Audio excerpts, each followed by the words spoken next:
target!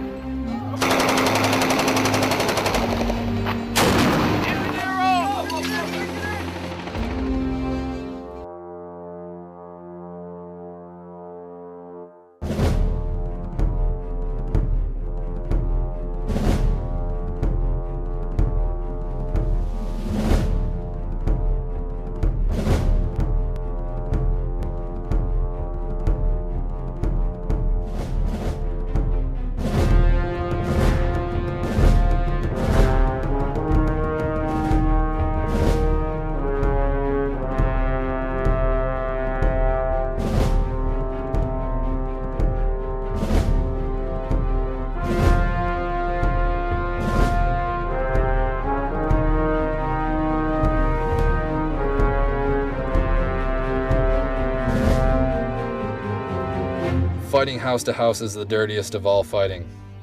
Just as a rat must be drawn from his burrow to be eradicated, an enemy soldier burrowed in a building must be pulled from his hiding place to be eliminated. Normally, he will not come out without a fight. The attacker must go in and dig him out. The Battle of Hue City took place during the Tet Offensive of 1968, from January 30th to March 3rd, 1968. This fight for the cultural center of Vietnam was the largest U.S. battle in a city since that for Seoul during the Korean War. Americans have not conducted an urban battle since that has exceeded the scale of fighting in Hue. At the operational level, Hue was merely one operation in the American and South Vietnamese campaign to counter the North Vietnamese and Viet Cong Tet Offensive. At dawn on the first day of the Tet holiday truce, Viet Cong forces, supported by large numbers of North Vietnamese troops, launched the largest and best coordinated offensive of the war, driving into the center of South Vietnam's 7 largest cities and attacking 30 provincial capitals ranging from the Delta to the DMZ. Among the cities taken during the first 4 days of the offensive were Hue, Dalat, Con Tum, and Quang Tri. In the north, all provincial capitals were overrun.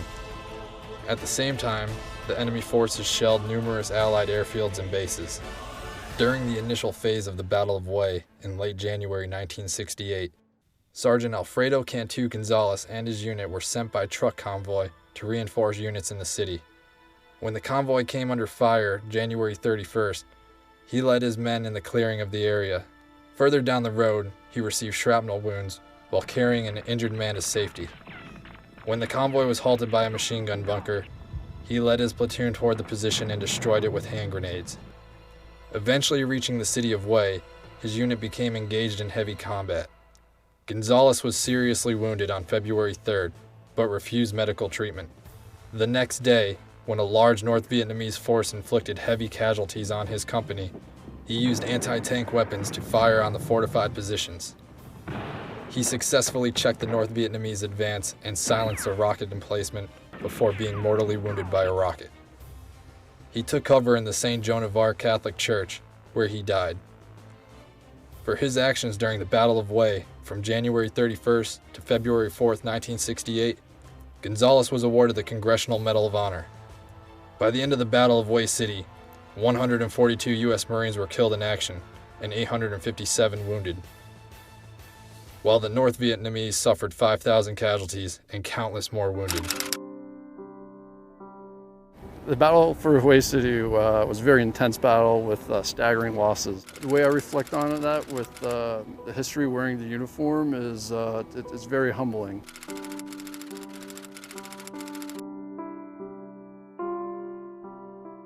I think in Hue in particular, I mean, air support was critical in many ways, but obviously to the Marine on the ground, knowing that you have aircraft overhead that are there to support you, not just for close air support, but knowing that their brothers in arms on the aviation side are overhead waiting to support them in any way they can.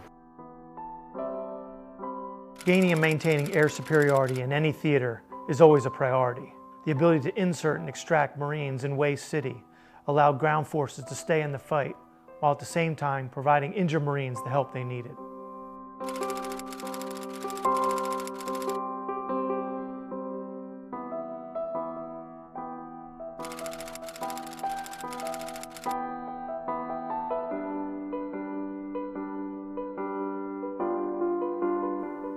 After Hue City was secured, MAG 36 remained in Vietnam until they were ultimately relocated to Marine Corps Air Station Futema in Okinawa, Japan on November 4, 1969.